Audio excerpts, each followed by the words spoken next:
Hello student, 11th class physics kinematics. 11th class physics में जो आज का हमारा लेक्चर रहेगा वो काइनेमेटिक्स से रिलेटेड रहेगा। आज हम डिस्कस करेंगे काइनेमेटिक्स के बारे में और बिल्कुल बेसिक लेवल से लेके चलेंगे, टॉप तक लेके चलेंगे। सारे जितने भी IIT जेईई नीट के न्यूमेरिकल्स होंगे वो आपको प्रोवाइड कराने की कोशिश करेंगे। तो आज का हमारा जो लेक्चर है, आज हमें डिस्कस करना है काइनेमेटिक्स। तो काइनेमेटिक्स क्या होता है? काइनेमेटिक्स जो हमारी फिजिक्स की एक ब्रांच है और इसमें हमें काइनेमेटिक्स में मोशन के बारे में स्टडी करना है। मींस मोशन के बारे में जितना भी डाटा कलेक्ट करना है हम इस काइनेमेटिक्स में ही कलेक्ट करेंगे, सिर्फ मोशन से रिलेटेड, ना कि उसके कारण। हमें मोशन के कारण का नहीं पता करना, सिर्फ मोशन के बारे में जो बेसिक जो नॉलेज होगी वो हमें क्या करनी है, कैलकुलेट करनी है। तो हमारी डेफिनेशन क्या होगी काइनेमेटिक्स की? Kinematics we study how our body moves without knowing why it moves. Means हमें सिर्फ मोशन के बारे में पता करना है, उसके कारण का कोई पता नहीं करना है, वो हमारा क्या होगा, काइनेमेटिक्स। अब सबसे जो फर्स्ट हमारा जो पॉइंट आता है काइनेमेटिक्स में वो है हमारे पास ट्रांसलेटरी मोशन। मोस्ट इंपोर्टेंट है, यहां से ही हमारे काइनेमेटिक्स के पार्ट में डिस्ट्रीब्यूशन होना स्टार्ट हो जाता है। सबसे पहले हम डिस्कस करेंगे ट्रांसलेटरी मोशन। ट्रांसलेटरी मोशन क्या होता है? जैसे हमारे पास कोई ऑब्जेक्ट है या कोई भी हमारे पास एक बॉडी है, मान लेते हैं हमारे पास कोई एक ए बॉडी है और इस बॉडी में एक पार्टिकल ये है और एक पार्टिकल हमारे पास ये है। ये फर्स्ट पार्टिकल और ये सेकंड पार्टिकल। हमने इस बॉडी का मोशन कराया, अब ये बॉडी यहाँ से मोशन करके यहाँ पे आ गई है। तो अब ये पार्टिकल आपका फर्स्ट ये है और ये आपका पार्टिकल कौन सा है, सेकंड पार्टिकल है। तो ट्रांसलेटरी मोशन क्या होगा? All particles of a body move through the same distance in the same times.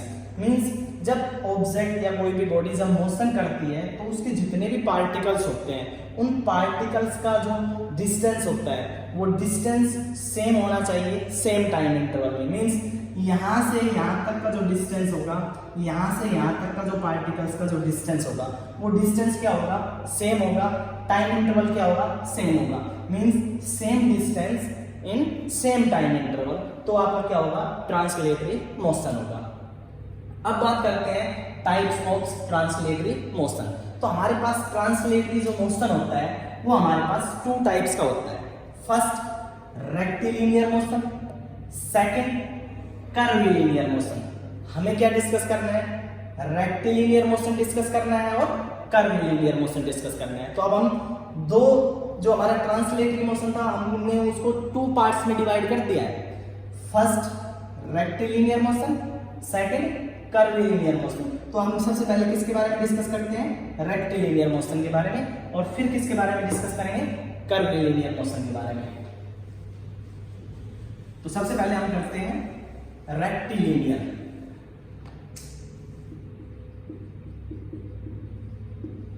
Rectilinear motion.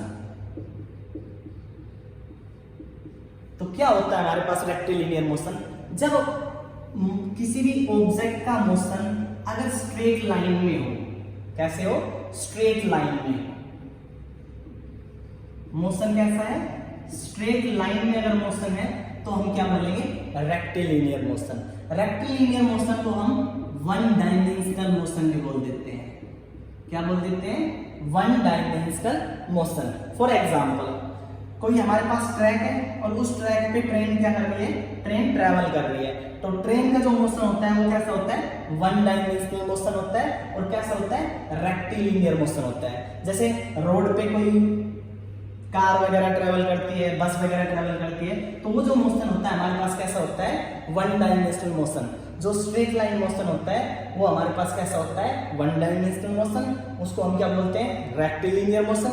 और इसके हमने बहुत सारे एग्जांपल भी आपको बता दिए हैं कि भाई ट्रैक पे जब ट्रेन का जब मोशन होता है या रोड पे कार या बस का मोशन होता है वो हमारे पास क्या होता है? One dimensional motion. और उसको हम क्या बोलते हैं? रेक्टिलिनियर मोशन बोलते हैं। अब बात करते हैं कर्विलिनियर मोशन। तो यहाँ पे कर्विलिनियर मोशन हमारे पास टू पार्ट में डिवाइड हो जाता है। Curvilinear motion, curvilinear.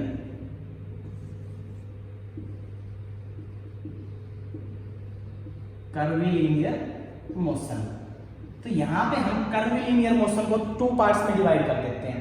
सबसे पहले अगर मोशन प्लेन में होता है, जब भी मोशन हमारा किस में होगा, प्लेन में होगा, तो इसको बोलते हैं हम 2 डायमेंशनल मोशन। तो कर्वीलिनियर हमारे पास 2 पार्ट में होगा। अगर प्लेन में मोशन होता है तो कर्वीलिनियर मोशन कौन सा होगा हमारे पास, 2 डायमेंशनल। अगर मोशन किस में हो, स्पेस में होता है, तब हमारे पास क्या आता है, 3 डायमेंशनल मोशन।